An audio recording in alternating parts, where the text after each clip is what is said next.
Dialogue is the best known solution for conflict resolution. No matter how people fight, there can never be peace until they have a dialogue. It's not by fighting, throwing tantrums, shades, all of that would resolve the issue. There was a time in my life that I was really down, but we did not have sexual intercourse. Is cheating wrong? Yes. Is cheating a crime? No. Hey people, welcome to this video. My name is Abah. You can call me King Kali. So it's my birthday today and I promised that I was going to give you people a gift, and here that will be talking about 20 things I have learned in my 20 plus years living on earth. Yeah, of course I'm plus one today. I'm 20 years plus today. I'm not going to say my age exactly, but I'm still in my 20s. Yeah, 20 life lessons basically from my experience, that of people around me, and basically things that I feel you should know that I have learned doing life. Without wasting much time, let's go into the video.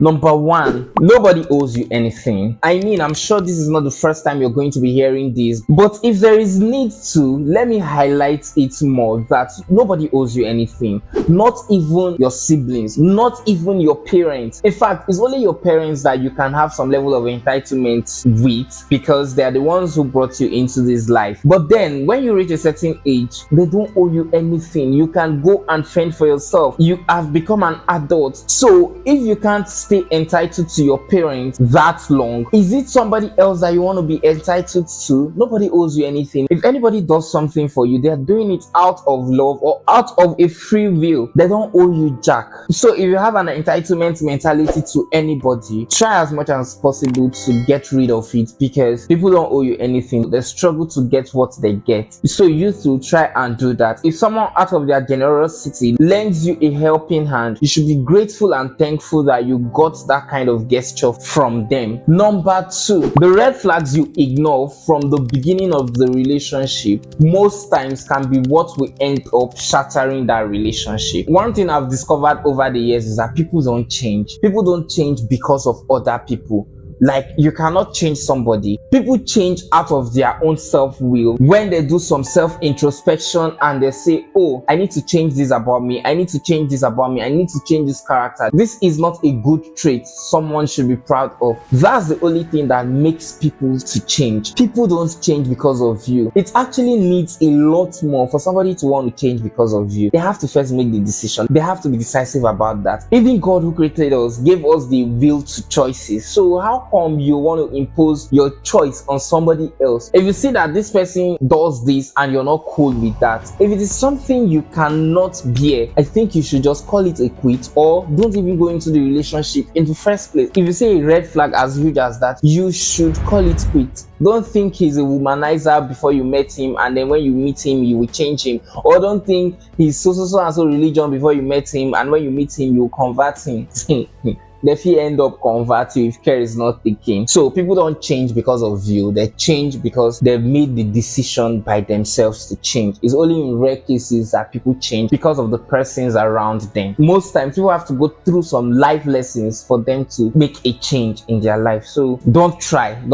And this is not me saying you should not try a relationship. Try it out and see, but don't get sunk into it before you know when to leave. If you try and you see that, oh, this person is not changing, don't get sunk into it and then you're not trying to get out. No, don't do that. People cannot change because of you. Number three, there's no free money anywhere. If it sounds too good to be true, then it's most likely not true. I tell this to people a lot, and also from my personal experiences, I can tell you that when people paint making money in a very easy manner to you, they are either trying to scam you or they are hiding something from you. They are not painting the exact picture of what you would do to get that kind of money. It's until they've lured you into it that you now start knowing that, I have to put this amount of work, or I have to put this amount of commitment to get this. It's not as easy as I said initially. Yeah, so just know that and live by it. There is no free money anywhere. They hide the pain part and make it sound easy to you. Omo, no go.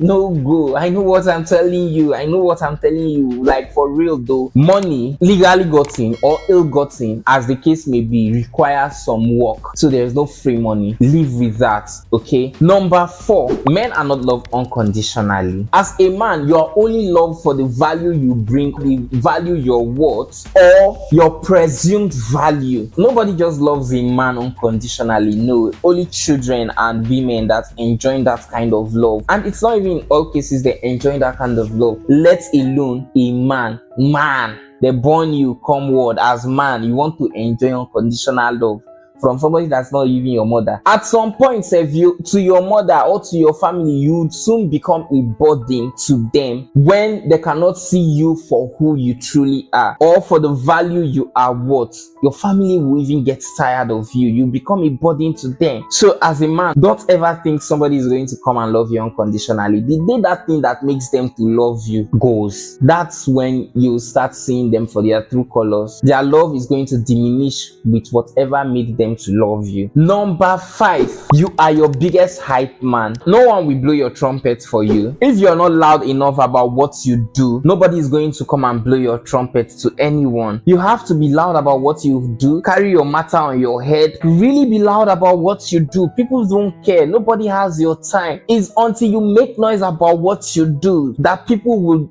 discover you. Nobody just comes and discover you just by you being low on what you do. So make noise as much as you can. If you're a business person, make a lot of noise about your business. If you offer services, make a lot of noise about your services. Make a lot of noise about what you are. Don't wait for people. Nobody is going to blow your trumpet for you. Number 6, but before we get to the 6 points, if you're enjoying the video so far, please leave a like, drop a comment so that this video can be shown to more people to enjoy the value you're enjoying. Thank you. Number 6, a man values respect way more than anything in a relationship. If you want to explore the full potentials of your man, then you have to respect him. Give him his full respect as it is due him. That is the only time you can enjoy your man. In fact, don't go into a relationship with a guy you cannot respect. If you don't see a reason to respect any man whatsoever, don't go into a relationship with him. If you cannot respect him, then he's not the one for you. Number 7, most times family and friends are your biggest setback. I say this because most times your potentials are not seen by your family and friends as much as a stranger would see them. This is as a result of familiarity complex. See finish. Oh wow, Niger just happened. It took the light, but we'll continue. As much as you can, try to be around the people that see your value and can bring the best out of you. Try to have a circle of these people around you. I know why I'm saying this, because even when you're doing business, your family and friends are not the people that will first patronize you. In fact, strangers have to patronize you and start giving good recommendations about you before your family and friends will start seeing what you're what. Is it this thing that this one started yesterday that people are talking about really like this? Let me patronize. That is when, for the most times, your family and friends are going to take you serious. Most of the times, because of familiarity, they see you, they know what your poop smells like, they know what you look like when you're tired, they know what you look like when you're down. Like, they see you, they've seen everything about you, so they don't understand the noise people make about you. Like, is it not this one? Do you understand? So shall be aware that you don't have to depend solely on your family members and your friends for support, as for the most times they will only support you when you become big. Number 8, it's easier to dish words of encouragement and expect immediate impact than being the one on the receiving end. What I mean by this is, it's very easy for somebody to come and say they are trying to motivate you when you're down, but then it's not easy for them to receive that kind of motivation when they are the one down and then you're giving them that kind of encouragement. Like for me, there was a time in my life that I was really down, and this is me, the one that cheers people up. Is it this thing that you're allowing to weigh you down? Come on, let's go and do this, let's go and do that, let's go out, let's do this. Like, I encourage, I cheer up people and all of that. In my own trying times, I was down like this. All all the things people were saying will enter here and go out of here. So it was easy for me to dish out, but it's not easy for me to receive. That's the same way it is with almost everybody. So don't think when people are down and then you're trying to bring them up, they are not responding. Don't think it's easy for them. It's not easy for them. You're not in their shoes. You don't know to the extent that issue or whatever it is brought them down. Sometimes life can so test you that you even begin to envy the dead. Yes, it happens. That brings us to the 9th point, where I say dialogue is the best known solution for conflict resolution. No matter how people fight, there can never be peace until they have a dialogue. Even warring countries do not resolve their issues by the war they are fighting. No, after they finish fighting their war, this one has brought down this one's national treasure, this one has brought down this one's national treasure. They will still have to come and sit down and dialogue and put an end to that war. That same principle applies to our daily life. When we have issues with people, it's not by fighting, throwing tantrums, shades, all of that would resolve the issue. You have to have dialogue with people and then solve that issue, else there won't be room for peace. The only way peace can be achieved is by dialoguing. Number 10, there is no place in the law that recognizes boyfriend or girlfriend type of relationship. Hence, be careful of your level of expectation where you have just a boyfriend or a girlfriend. Be careful of your level of expectation and be careful of how extreme you go in that relationship. And yes, you have the right to set boundaries in this kind of relationship, because you people are just dating, you're just boyfriends, you're just girlfriends. There is no level of commitment. He has not gone to know your people to declare his intention, or does the family recognize you as a member of them? No, in this level of relationship, be careful of the expectations you have, and also be careful of the level of commitment you put into that kind of relationship, so that when things go south, you'll not be regretting. I mean, you will regret, or you would have some bad memories, but you won't feel too hot to the point that you'd want to harm your own self. Number 11, is cheating wrong? Yes. Is cheating a crime? No. You have to be careful of what you do when you catch your partner cheating on you. Don't end up committing a crime because you caught someone cheating on you. Just be careful out there. Number 12, cheating is not only when you catch your partner having intercourse with someone else. That's not only when it is cheating. If your partner is texting another person in an unlikely manner, that is cheating. If your partner is serving the emotional needs of someone else, that is cheating. When you give someone the kind of attention you should give to your partner, you are cheating. So don't justify yourself by, but we did not have sex, we did not do this, we did not do that. Nah, cheating is not until you have sexual intercourse with someone else that is not your partner. Cheating can be in various forms. Number 13, anybody who knows me knows that I always say this: social media is not a real place. I have said this countless times. In fact, I have a lot of videos talking about this. Social media is not a real place. Don't take life decisions based off the information you get from social media. Nah, don't do that. Make sure you employ your thinking faculty before you make decisions from the information available to you on social media, whether it's from your favorite influencer or so. Don't just run with what you see on social media. It is not a real place. People do a lot of things for the camera. Somebody that could be advising you not to take so and so from your partner can be taking even worse than that from their own partner. So be careful. Be careful of how you pick your role models too. Number 14, you can't stare at the abyss and expect the abyss not to stare back at you. Whatever you fight at the expense of every other thing can end up becoming a problem for you. For example, you can't fight corruption without paying attention to other things and expect not to get corrupt in the process. It can happen. In fact, let me water this down a little. Let's go the religious way. Let's put that you cannot fight fornication by your own strength. You can't say, it's me, I'm well rooted in the faith, I'm this, I'm that, I cannot fornicate, I cannot lie, I cannot do this. Your temptations issues are going to come from that. Your downfall may most likely come from that. So it is not by your strength. You have to rely on the strength of God to actually pull through with that. That's the same way it happens. You cannot stay at the abyss and expect the abyss not to step back at you. Don't end up becoming what you fight against. In essence, know your limits. Know the limits to how you push things. Number 15, no is a full sentence. I can understand that it's not easy to say no. I even fight that a lot. But then, no is a complete sentence. If something is not really convenient for you, be comfortable with saying no. Be able to say no. Grow yourself to the point where you can tell somebody no and you won't feel hurt. You won't feel bad. Most times, put yourself first. If it is not particularly convenient for you, say no. Don't, because of fear or favor, take what you're not going to take on a normal day. Say no and let your no be no. No is a full sentence. Number 16, anyone who talks you down is down already. They just want to bring you down to their level to feel better. This is how you know people who have low self-esteem. If your gut is too much for someone to handle, you start seeing them trying to bring you down. Don't fall for that scam. Keep your shoulder high and be you. Be the best of you. Don't allow people who have low self-esteem project their insecurities on you. Don't fall for that.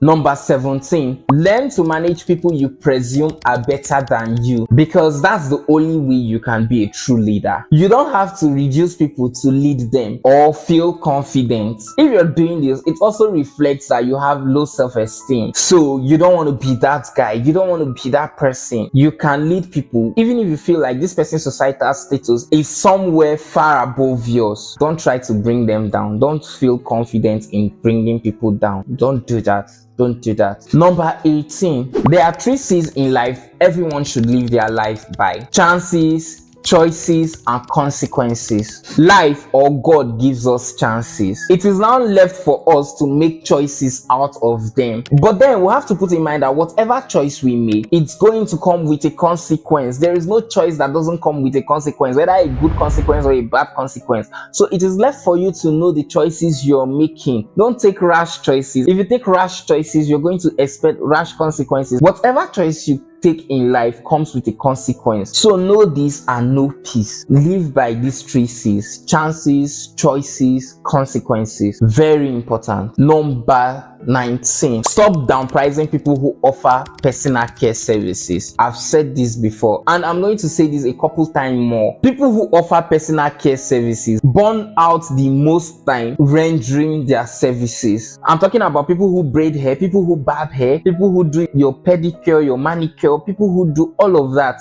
makeup and so. If you think a certain person is too pricey, there are always options for you. You can go for someone that is not very expensive. If you feel this person barbs their hair 2,500 naira, go for who barbs their hair 500 naira, because as they grow old, the amount of services they can render in a day diminishes because of age and strength. Somebody that can barb 5 hair in a day, you now see that they can barb only 4 hair in a day because they are growing old. They are no longer as strong as they were. But this same person goes to the same market you're going, where prices of things are increasing. How do you want him to live? Number 20, people are more selfish than you expect. Go out for people as much as you can, but don't lose yourself in it, because if you lose yourself, they'll move on to the next person. If they have not proven to what you doing the extra for them, don't kill yourself for people. Don't sacrifice more than you can for people. People are way more selfish than you expect. This is the final point, but then I'm going to leave you with a bonus. Marry your friend. Now, I understand that before you met this person already has friends, and I'm not saying you should come and make them not being friends with those their friends. No, you must not really become their friend before you people start a relationship. You can start a relationship with this person, but you have to make sure that you grow to the point where you become friends with them, where they are very comfortable telling you anything. Those things that they used to share with their friends, they are comfortable sharing those things with you before they would share their relationship issues with their friends. Let them be able to share your relationship issues that you have with you. You people should grow to that level of friendship before marrying. That's the only way I see that people enjoy marriage. Marry your friend.